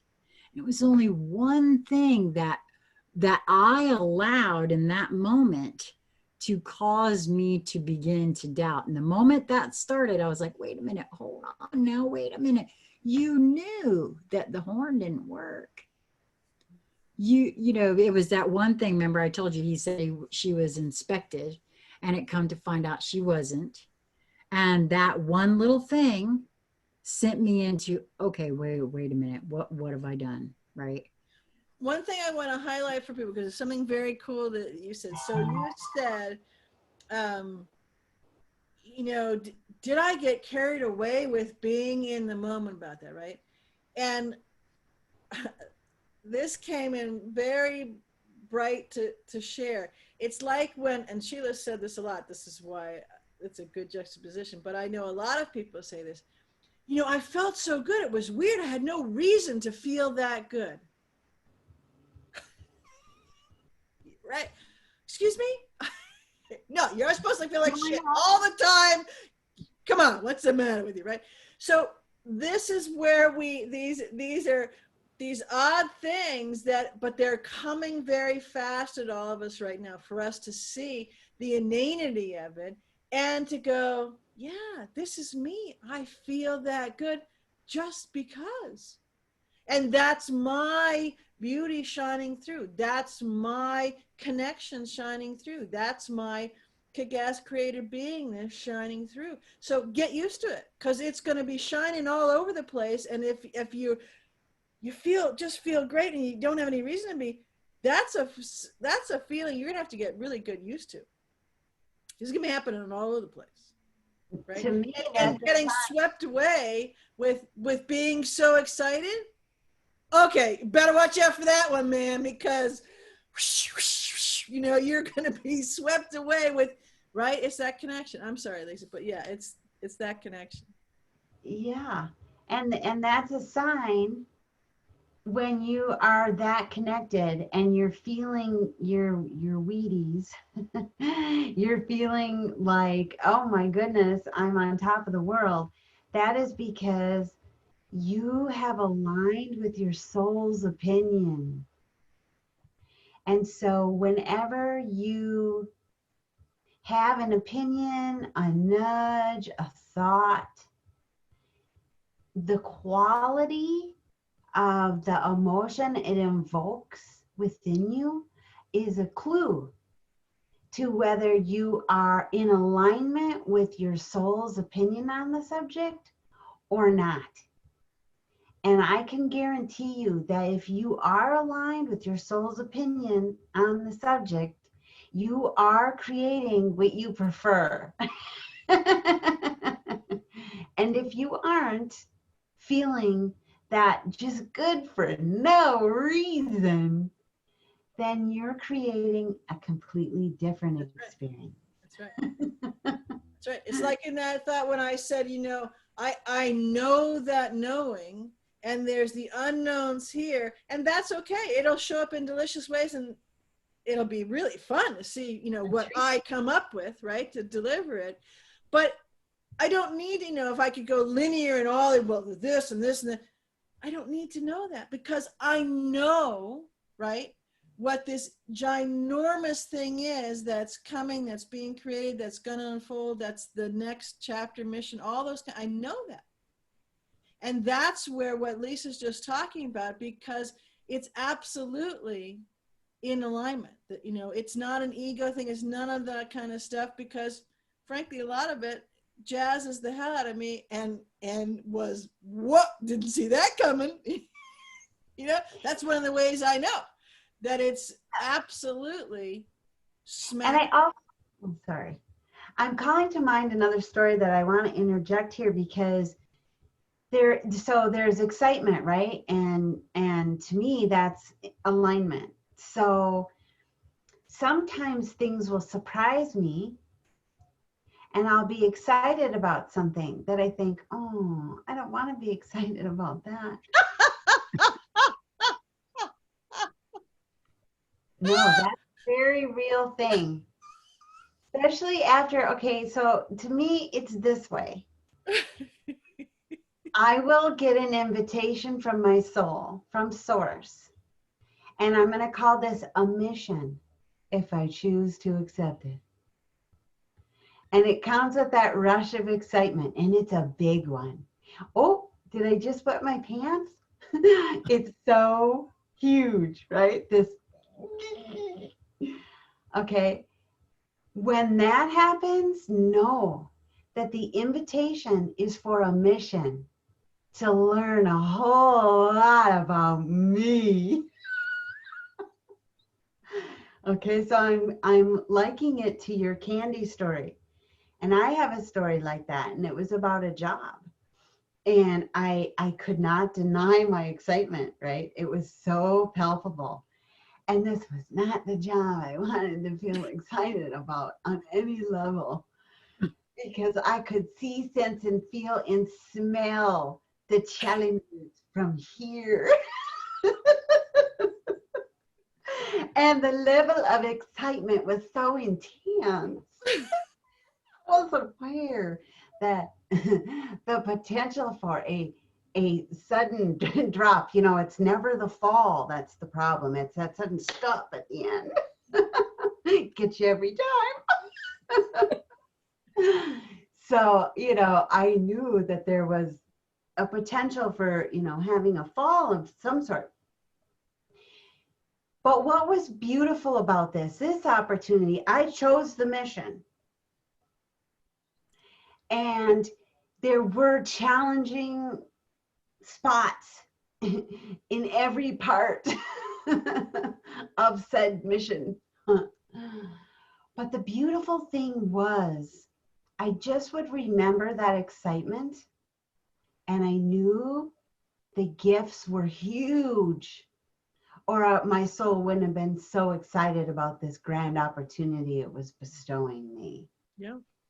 And through those difficulties, I allowed my excitement to be where my focus and attention went, that this was in alignment with my soul and the gifts were going to be huge. And that carried me through those difficult days. You know, sometimes the days were so long they felt like years, right? And so I would hang on to the fact that staying in alignment and staying on the mission meant a huge reward. And suddenly it made whatever, you know, challenge that was before me worthy of my focus and attention. And then it became, you know, I kind of felt like I was training for a marathon, like running 5 miles every day leading up to the marathon is what makes the marathon possible on marathon day, you know? And so to me, then I got into training mode. Well, I'm training because something huge is happening for me, and I'm going to run this marathon, and I'm going to have all the tools and the gifts necessary because I'm accepting the mission and I'm aligning with my role. So just because something comes with excitement doesn't mean it's all birthday cake and presents and candles and music, because, you know, sometimes it's scrubbing the floor with your toothbrush. Yeah, because you're a creator being, and that's what joneses you. That's what, you know, makes you want to shoot the light fantastic. Sorry, that's just the way it is. You know, we're not small. We don't look for mundane things. We really don't. That's not what fires us up, man. It really well, is. and what that taught me was, with the proper attitude, absolutely anything and everything can be a reward and a growth opportunity and pay me dividends if I approach it in the proper attitude. And that is, again, me being in alignment with my soul's opinion on the subject. And, you know, my soul is delightful. And the more that I align, the more fun I'm having. Even though it kind of feels like the opposite. Well, then I got to do work and I got to be dedicated and I, you know, but all of those things the work, the dedication, the focus and attention, the, you know, the unwavering, like showing up every day, the consistency, all of that is what gave me the gift and the pleasure and the joy ride and the thrill ride. And I mean, it's where the action is at. So I'm done resisting it now. And I'm just embracing it with this huge trust fall with myself, you know, and falling into me. I've discovered it's bottomless and there is no sudden stop at the end. And it's just this delightful, floaty, delicious, it is what I make of it. And that's a totally new game that has been, you know, way more rewarding than, you know, resisting the uncomfortable or any of that I thought I was gaining by, you know, sitting this one out, if you will. Yeah, and you as the currency, right? You as the currency would not use words like I have to do the work or commitment, that kind of stuff, because that's your innate go-to position. It's the debt-based currency, the whole monetary system that's on this planet right now that's fast disappearing, right? That's where that stuff's built into. You're right. And so when we let go of that, that's why realizing that you are the value in the currency actually changes your whole frame of things. And because that languaging is so insidiously, and from most people not realized how pervasive and invasive in an insidious way it is laced throughout everything in your life. It's always the but, you know, that's the but, that's the granular, down to the granular level, what is enshrined in everything. And we go to that place 1,000 or several thousand moments a day. And that's if someone's got a broad perspective and has a pretty good idea that they are the currency and the value, and then they work with that. And that's part of what all this unwanting about. That's why this EO about, you know, your redemption of your savings bonds is so important, is such this big torchlight that's showing into the new way, because it's the start of the process for those who are unawake and unaware to them being the value, unawake and unaware to truly how bank, trade, and finance and the whole landscape of the financial realm is, and how controlled it is, and the slavery system, the true breadth and depth of the financial slavery system. This is a way to start to shine in that light. Yeah. Because I got news for you. The whole thing about the election, you know, about the pedophilia, about all these kinds of things, very important, very big pieces, absolutely, but they're lower down in the below the fold thing. And the financial slavery is the topmost of the lower below the fold part of the newspaper, which is the news. It's right. It's the revelation. It's the light going on of absolute data and absolute transparency. And when that is occurring, and you know, we're just right there in so many more ways than 52 million, where, you know, in very tangible linear ways I'm talking about, although that's the extent I'll talk about them, right at that moment, because of the Federal Reserve and all those other kinds of things are coming through. And again, this is that torchlight that's coming through. And part of the fuel for our battery pack for that torchlight is meeting ourselves when we look at this headline or this tweet or this neighbor who doesn't get it all, but we get it so obvious, whether it has to do with the diaper on your face or anything else, right? Is ways to clean up inside of us to get that clarity. To go from, I know this big stuff is happening. I have no idea how to navigate these unknowns, but that's okay because I know, right? And I'll walk through, dance through, play with whatever that is, because not only do I know it will get me to the place that I know is in alignment, right?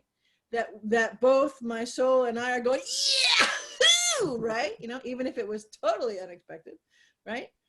But it will be even better than the most delicious, most cosmically, orgasmically gorgeous thing I could have possibly imagined. That will be nothing compared to what it ends up being. And that's what we're all meeting and connecting with, each individually, whatever that is for us right this moment. Yay. I will require a short pause for the cause. You go right ahead, my darling. Well, I really, it feels to me as though like I said, the more I trust me and the fact that I really feel I don't look at anything as a mistake anymore. Not in the way, I don't hold it in the same way as I did before.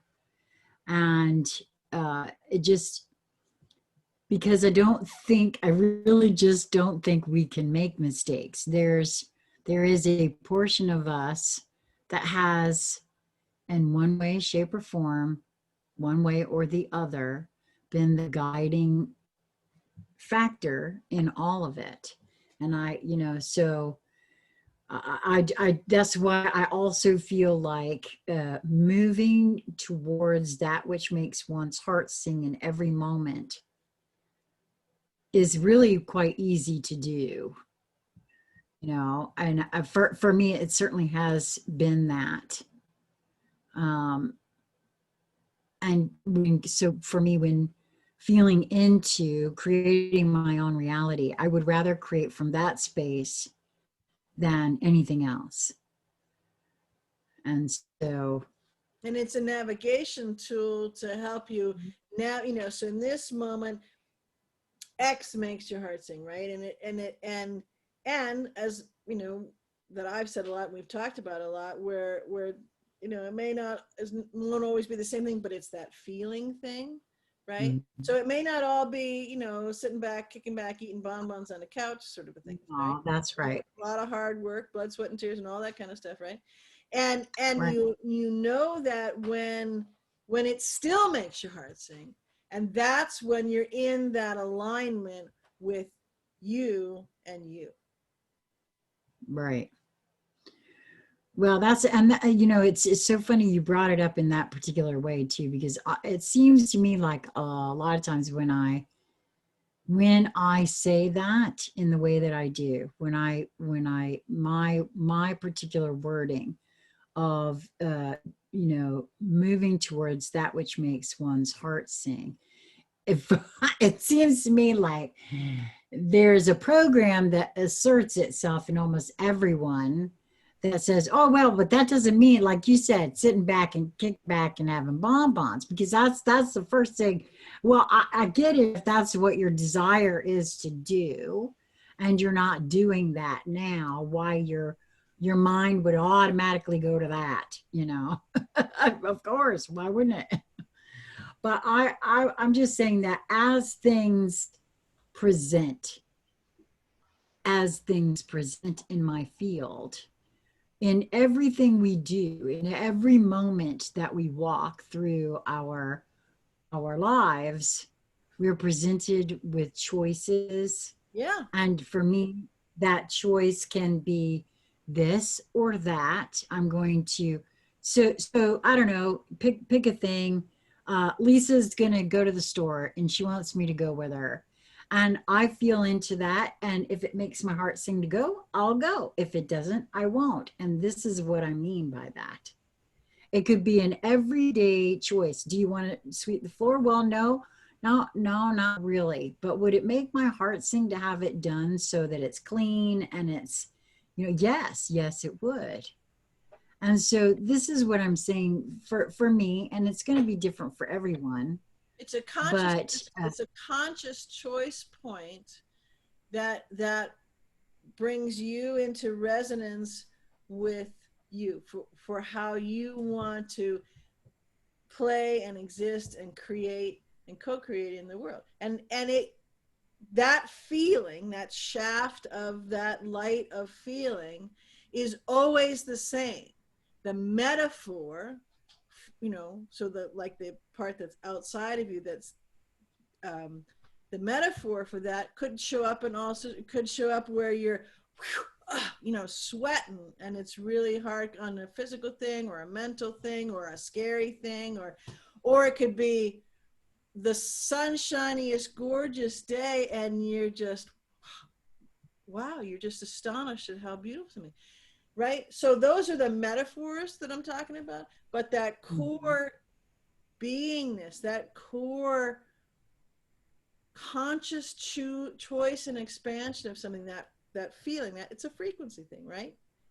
That's the thing that's always the same. And you may point that laser beam, that light beam of your warrior of light at different metaphors, and you're getting that same result. And they are going to be different because you're a creator being, because you're not small.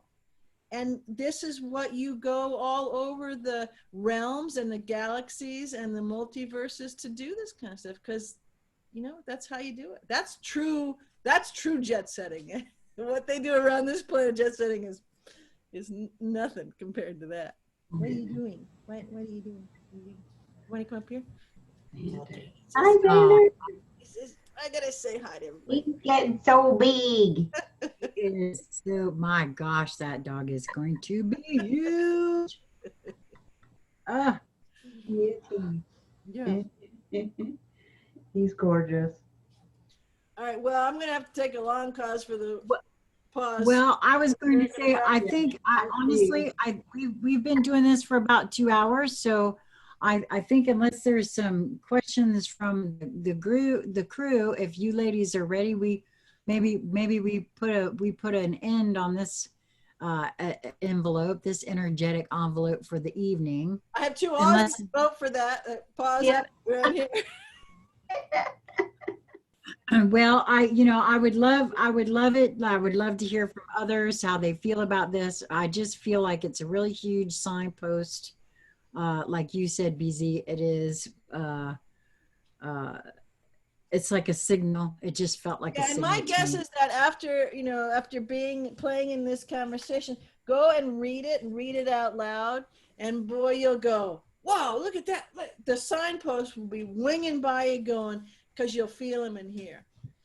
It's right. Very big.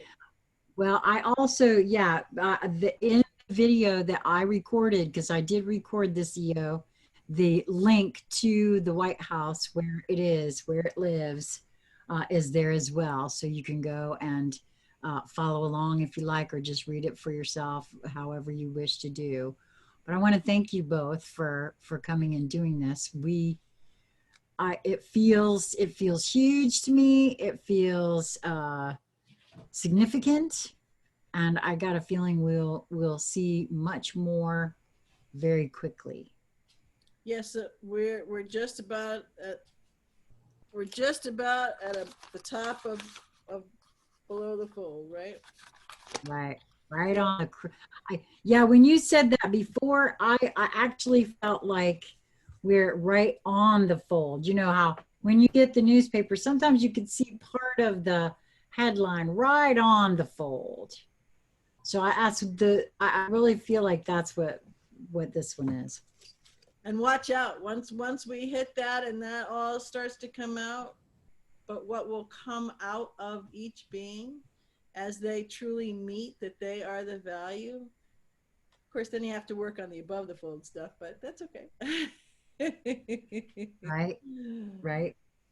Well, thank you guys all for coming and hanging out with us. And as always, if you have not subscribed to Conscious Conversation Central and to BZ Rieger, because this will appear on BZ's channel after the fact, make sure that you're subscribed in both places, because we both do videos that the other one does not.